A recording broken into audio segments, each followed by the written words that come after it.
The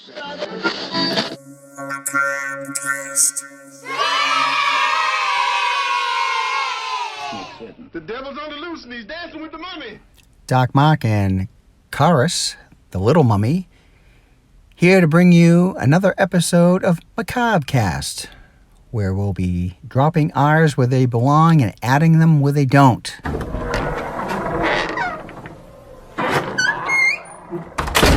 A week ago, on the Joe Bob Briggs show on Shudder, I watched Graduation Day from 1981. Now, as you monster kids know, 1981 is the quintessential year for horror films because this was just one in upwards of 100 movies that were released that year.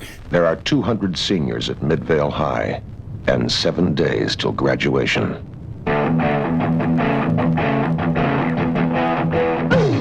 The class of 81 is going out in style, and they're having the time of their life. Class of 81's being fitted for caps and gowns and coffins. There's 200 seniors at Midvale High and 7 days till graduation. Too bad there'll be no one to celebrate with. Graduation Day. This stars Christopher George of Pieces fame as Coach Michaels, Leanna Quigley as Dolores, who actually Leanna got her big break with this movie.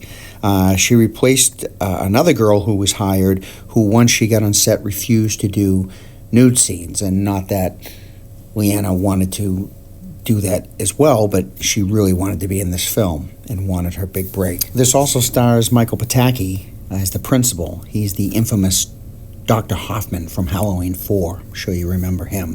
And Vanna White is running around as a girl named Doris. But basically this is about a mass killer that starts murdering students after a female track runner dies during the 30-second 200-meter race. Total fun, total cheese. Check it out. And I hear you, monster kids out there. I do. I hear you. You're dark. You're saying dark. Why is this not a horrible mention, being as bad as it is? Because I think horrible mentions are more when the expectation is they should have been great, based on either the director or the money spent or the hype. And Graduation Day is just full of cheese and red herrings and true 80s slasher.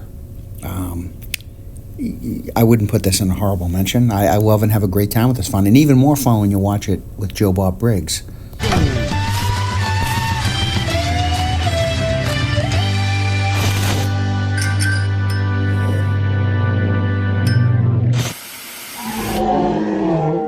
As always, Brownie agrees. Brownie, the corpse-sniffing dog. Is this something you can share with the rest of us, Amazing Larry? Greetings, Dark Mark and Chorus, the Little Mummy. Scary Larry here, and I'm going to review a hidden gem I managed to overlook when I was in my 30s. I sat over Memorial Day weekend and binged the first 4 vampire movies called Subspecies. So I'm going to give a little background and not rate each movie, except maybe the order of my favorites. But here we go. We start out with meeting King Vladislav, the leader of the vampire sect in Transylvania, who made a peace pact with local villagers to not go after human blood. Vladislav, played by Angus Scrimm, who played the tall man in the Phantasm series, is confronted by his son, Radu, a vampire born from his vampiric father and a sorcerer mother. He has come to take the throne from his father and acquire the Bloodstone, an ancient artifact that legend holds is filled with the blood of all saints. Now, in the hands of a peaceful vampire, it sustains them, keeping them from lusting after human blood.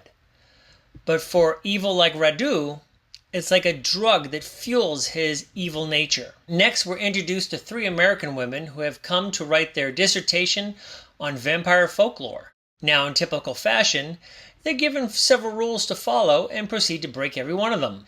They're exploring the countryside and they come across Radul's castle, and of course they try to break in, getting his attention in the process.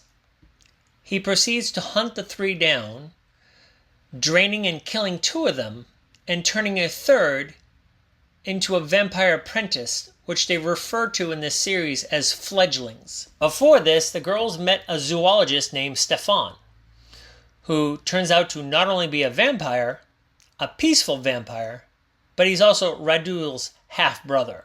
Now, the surviving woman, Michelle, is bitten by both Radu and Stefan, which is creating a hybrid of good and evil inside her.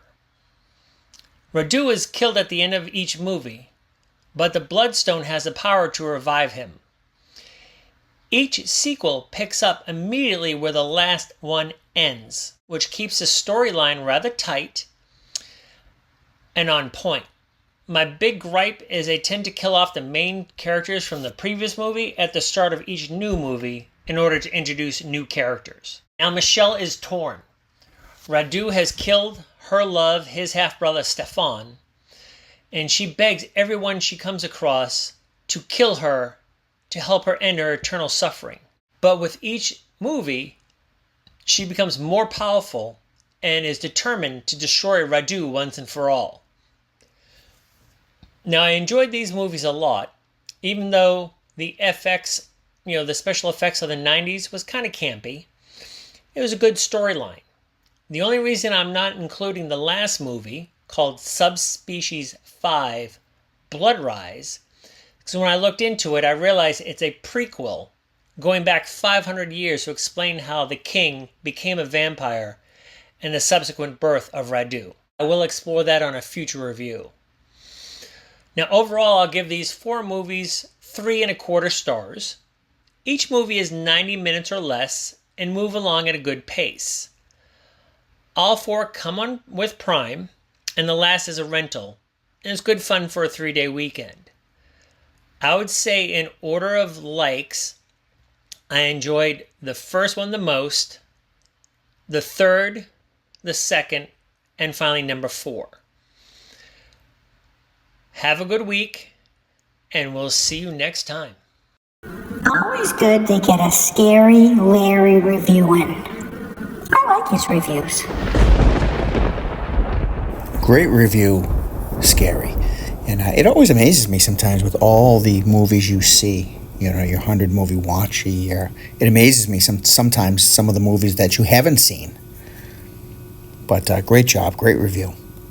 And I have a guilty pleasure I'd like to put out there to suggest if you haven't seen this one from 1980. This is Death Ship with George Kennedy and Nick Mancuso.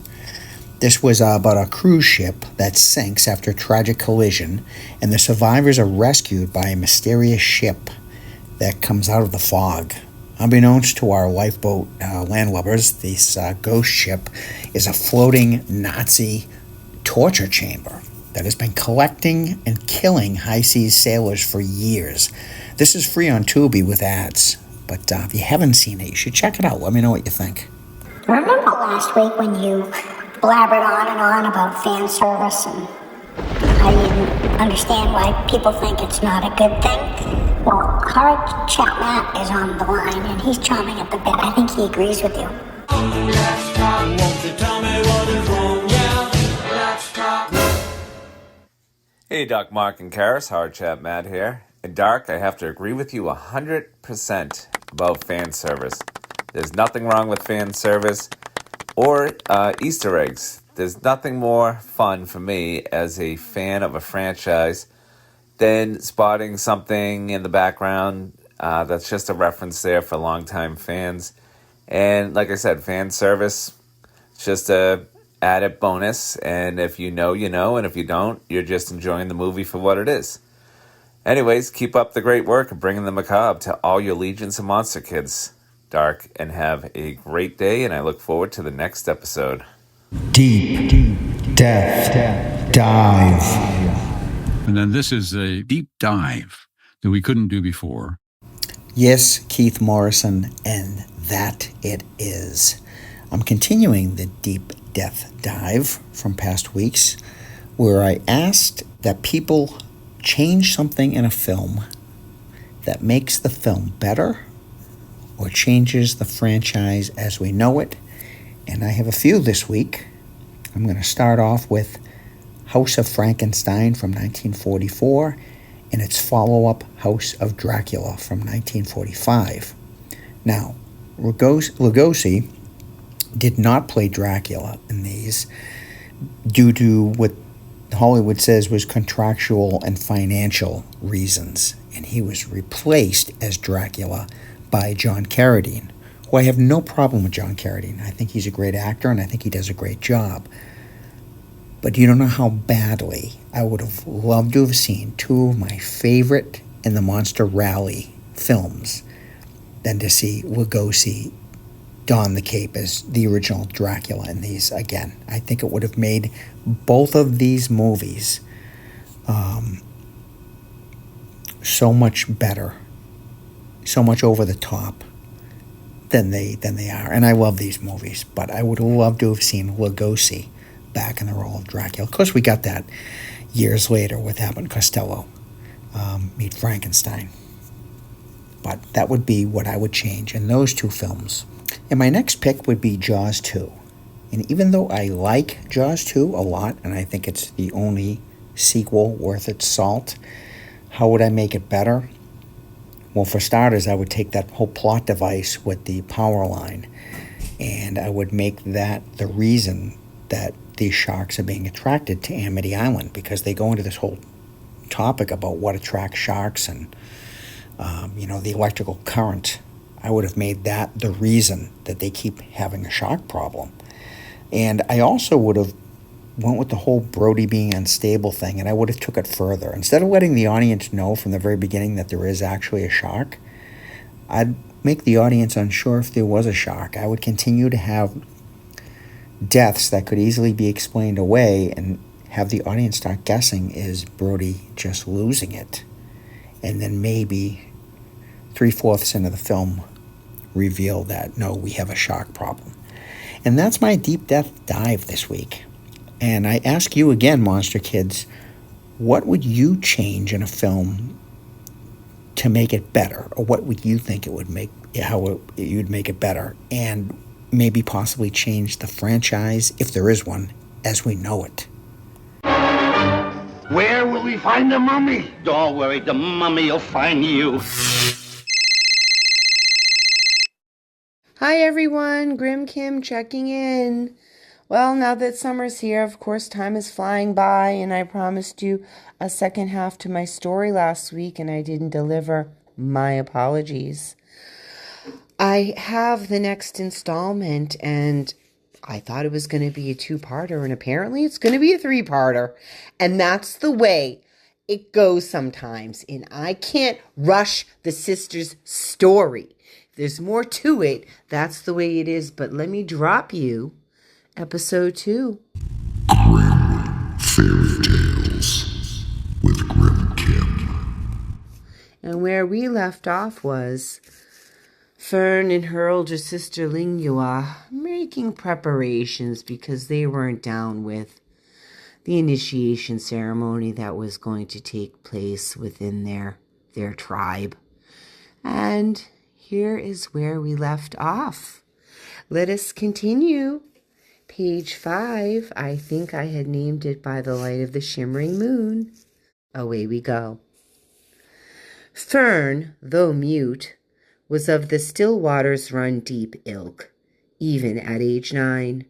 Her eyes reflected a deep sorrow and rage simultaneously, and was apparent to anyone who cared to look directly into them. She set the altar carefully, with thought and foresight, and also the tiniest of smirk to be caught corner mouth. Star anise, of course, for the kneeling mat. All 5 of her most dreaded pricker stems as decor.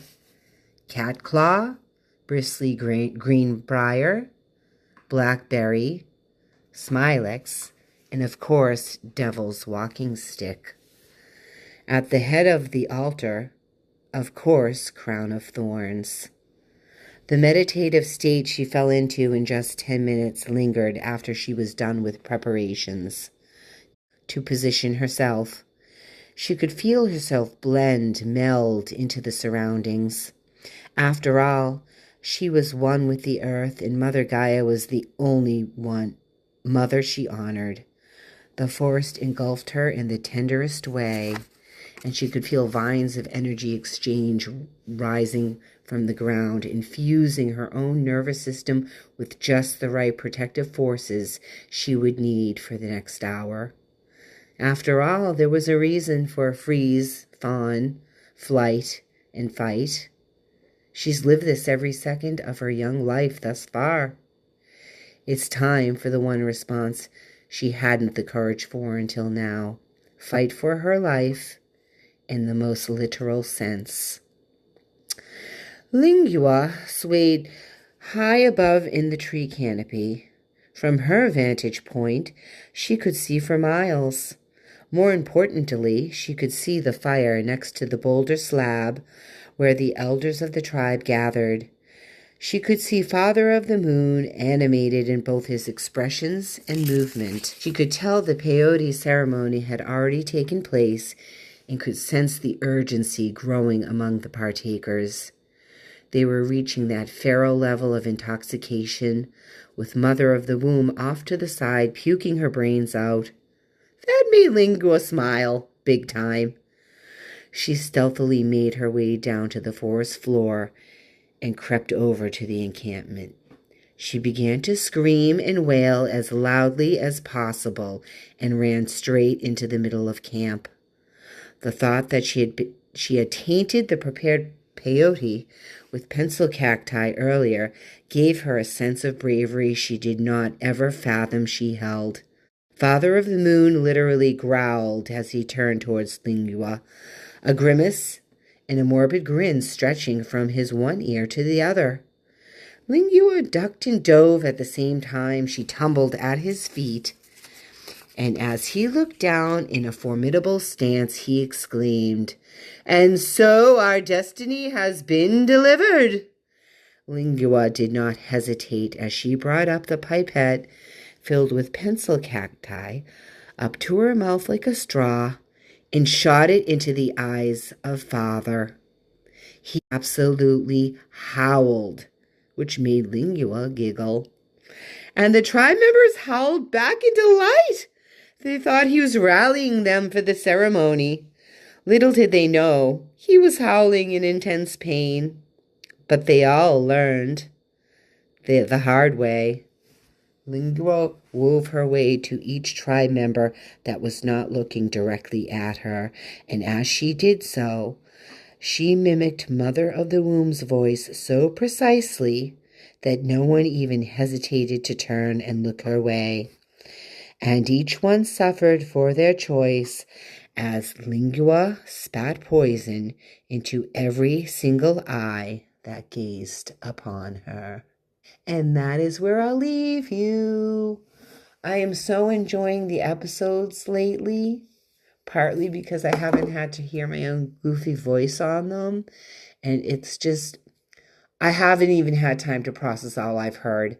But I'm dropping this story. Perhaps next week I'll just leave a couple little tidbits in response to things I've heard. And I hope you're all doing well and enjoy your day. Bye. Yes, we love Grimm's fairy tales, but we also love Grimm facts, and I'm looking forward to getting back to some of that next week. And if you want to look like the cool kids, the cool monster kids like myself and Grimm, then you should consider getting yourself a Macabre Cast winter beanie.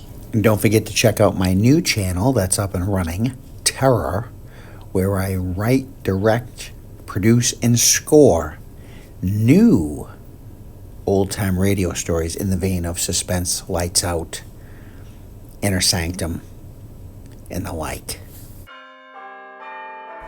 Until next time, stay on the road, keep clear of the moors, and beware the moon. But most of all, be good to yourself. This is Dark Mark, signing off. See you soon. This is a Macabre Theater production.